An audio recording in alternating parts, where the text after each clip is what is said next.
नमस्ते भाई लोग, कैसे हैं आप सभी लोग। उम्मीद है मस्त होंगे और ज़बरदस्त तरीके से अपनी तैयारी में व्यस्त होंगे। आज की इस वीडियो में हम बात करेंगे cost of retained earnings, meaning, example, formula and numericals. आइए चलिए समझते हैं। मीनिंग होता है normally company do not distribute the entire amount of profit by way of dividend.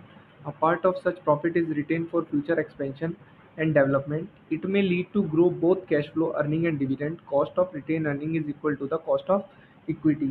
इसको अगर हम हिंदी में आसान शब्दों में समझें तो बचे हुए मुनाफे की लागत भी कहा जाता है कॉस्ट ऑफ रिटेन अर्निंग्स को। यानी जब एक कंपनी को एंड में, साल के एंड में प्रॉफिट होता है तो उसके पास दो रास्ते होते हैं।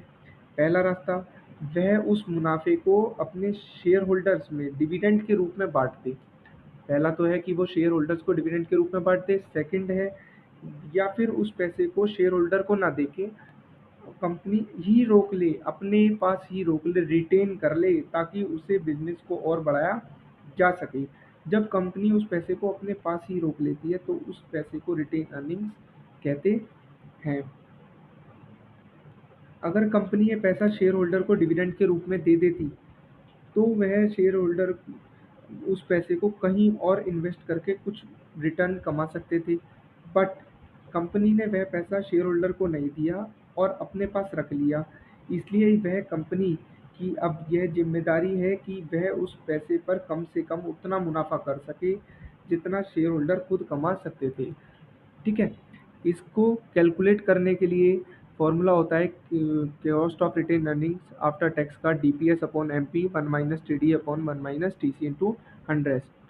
डीपीएस यानी डिविडेंड पर शेयर, ईपीएस यानी अर्निंग पर शेयर।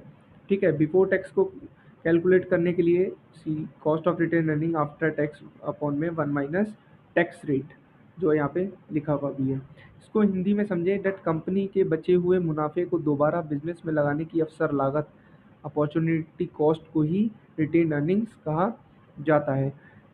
और इस आसान एग्जांपल लेके समझते हैं। मान लीजिए आपने एक दुकान में 50,000 का प्रॉफिट कमाया। आपने 20,000 घर के खर्च में लगा दिए और बाकी 30,000 दुकान में कई नई मशीन खरीदने और दुकान बढ़ाने के लिए बचा कर रख दिए। यह 30,000 ही कॉस्ट ऑफ रिटेन अर्निंग्स कहलाएगा कि आपने 30,000 रुपये दुकान की नई मशीन खरीदना और दुकान को बढ़ाने के लिए बचा कर रख दिए। जो बचाना है, पैसे को बचाना है, वही आपका रिटेन अर्निंग्स कहलाता है। ये था आपका one shot of cost of retained earnings. मिलते हैं आपसे नेक्स्ट वीडियो में न्यू इस कॉस्ट ऑफ रिटेन अर्निंग्स के न्यूमेरिकल के साथ। Till then bye bye, thank you. Video अच्छी लगी हो तो लाइक शेयर सब्सक्राइब जरूर करिएगा। Thank you.